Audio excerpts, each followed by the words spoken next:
Hello friends, welcome back to the barn out here at St. Bernard Acres.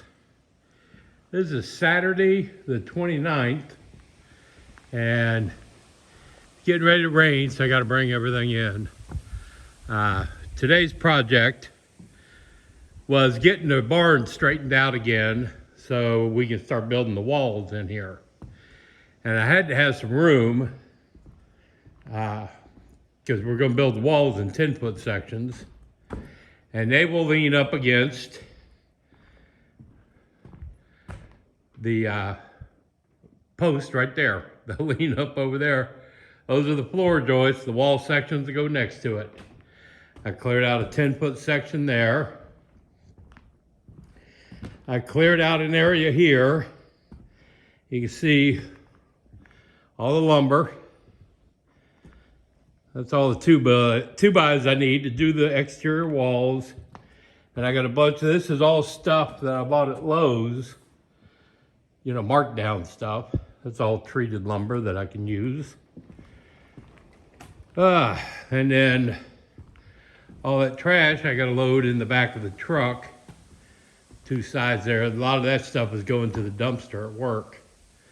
So I have the room now. I have my studio untouched, the workshop, but room over there for cutting. Got a cutting station. Right here will be an assembly station. Well, we'll assemble all the sections and then we'll stack them up against the wall there.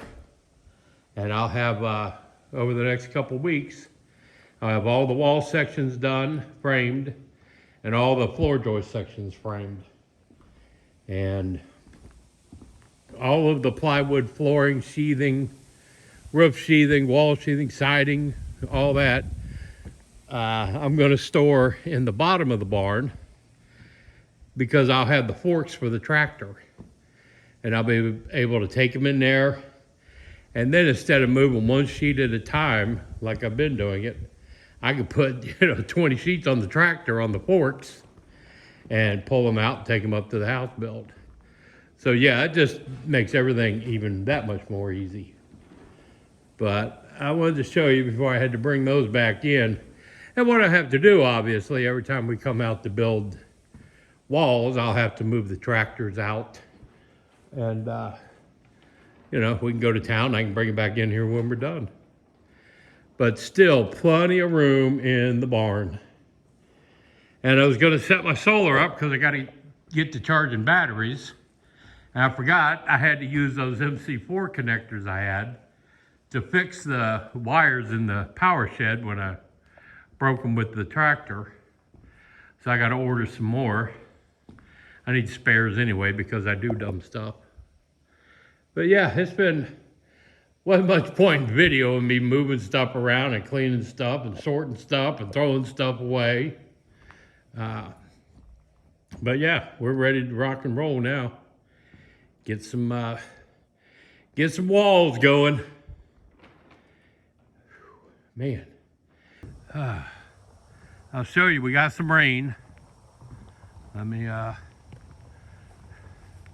This is starting to feel like Ed doing his daily walk into the power room. I don't know who that was. Shows the solar. But we got some pretty good rain last night. I'm going to run up to Rural King and get the stuff I need for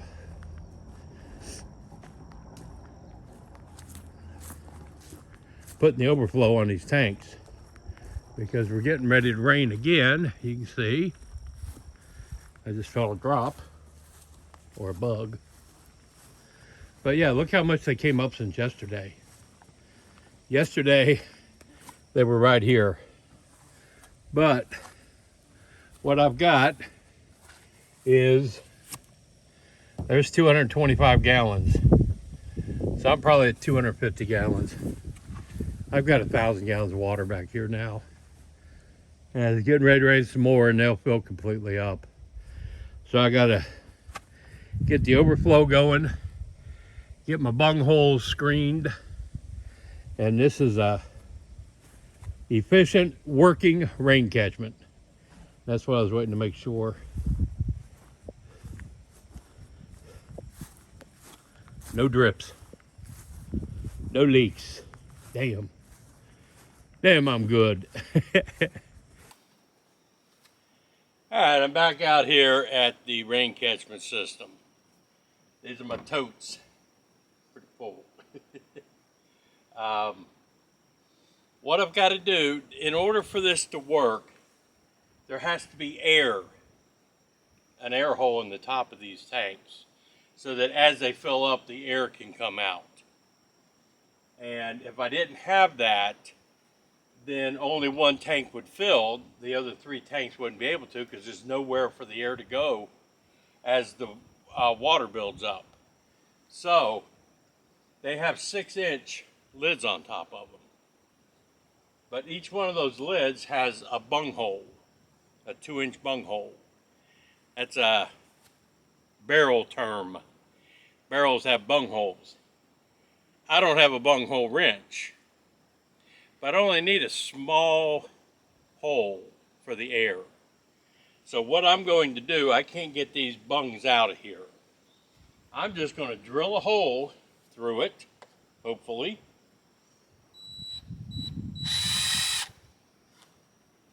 See if I can do this without.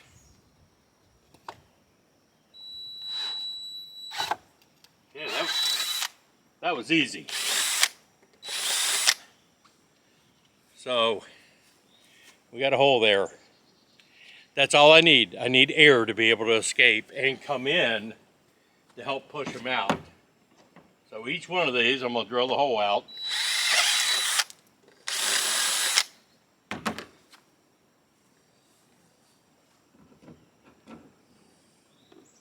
I got the bung off the other one.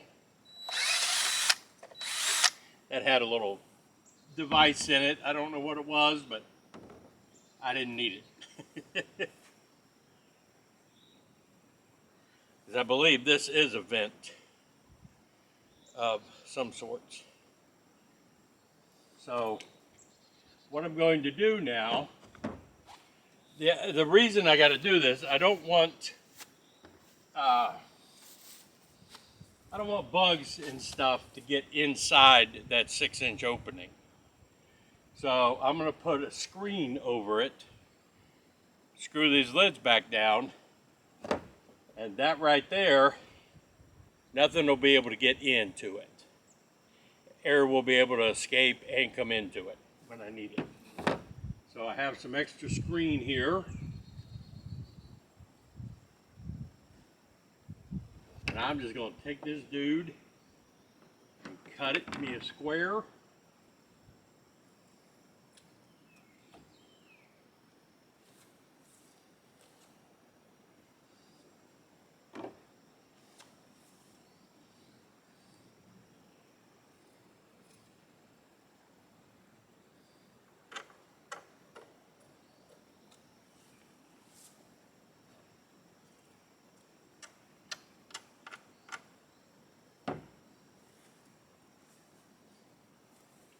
This will go over the threads, over that hole, and this will go down on top of it.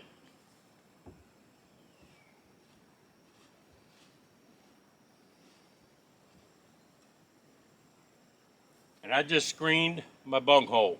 I use the screen on my barrels. And this screen is cheap. Screen again. And we like to loads. It's a cheap screen board. It lasts about a year. And when we threw it away, I kept the screen because you never really use it. And I used it. Just enough. It's in.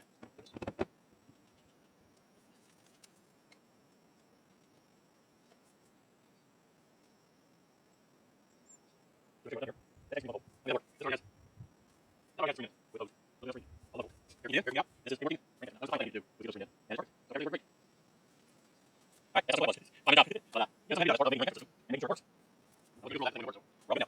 I'll go my screen level will be okay. I don't know if that's okay.